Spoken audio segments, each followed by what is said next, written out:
winner of the Launch Code inaugural Moonshot Collaboration Award, achieving nearly 40,000 plays and downloads with a regular audience of 1,500 listeners a month, and people as well. Entrepreneurially Thinking has taken their podcast to the next level, celebrating women and men, entrepreneurs, taking it all by storm.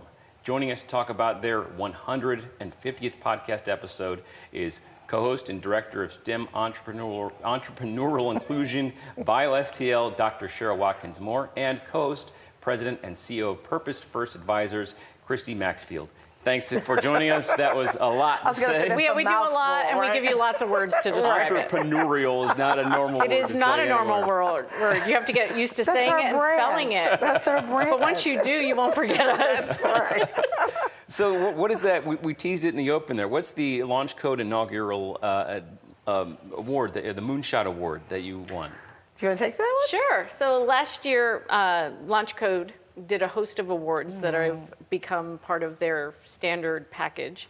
And the Collaboration Award recognized folks, and us in particular, around the work that we do together to, in our case, elevate and celebrate the stories of men and women building companies in St. Louis. And it was such a great award. We really thought we had no chance of winning. At all.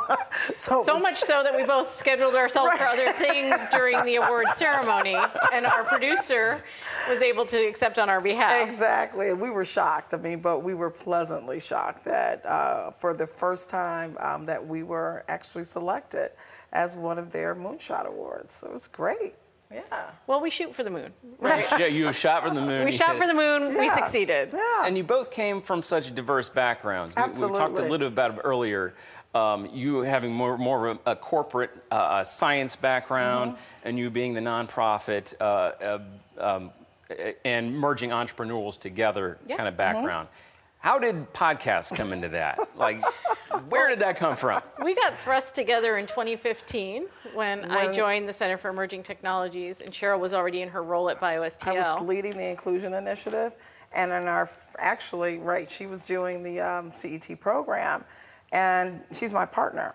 CET is my partner with regards to training, and through her training program, one of the people who actually went through the program talked to us and said, "You guys really need to do a podcast." She was in production radio. Well, yeah, Jade Harrell, who owns Rare Gem Productions, went through the Square One program at CET.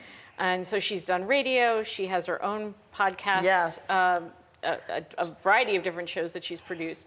And she said, you guys really, podcasting is the way you're going to reach the audience you want to reach. Because when we work together, the Inclusion Initiative is about reaching as many people as possible and then getting them tied into programs like Square One at CET so that they can pursue the things that they're really interested in. But it's only it's regional, but even regionally, we're only able to reach so many people. Yeah. So she's the one that suggested, yeah, you guys need to do a podcast, and we both looked at each other. And said no. Absolutely not. That sounds like a terrible idea. Are you crazy? I mean, we're funny in our own minds and enjoy each other's company tremendously, but please don't record us. Well, you guys have grown quite a bit. I mean, I went back and listened to the first show. Oh my God. That's hazard pay right there. That was painful. Yeah. To do and to force on people. Like, I think when we were talking before, you could hear it when a producer would say cut throughout the show. Yeah, we heard it, not just in our heads, but we heard it. But practice makes perfect. So 150 later, now we're pretty We have a great time. We have a great time with guests. We're talking to them about their journeys, and everyone's journey is very different.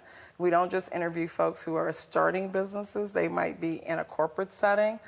They might be in an academic setting. And the whole thing is thinking differently, talking about innovation and how are you doing it differently. So, how do you think outside the box? Yeah.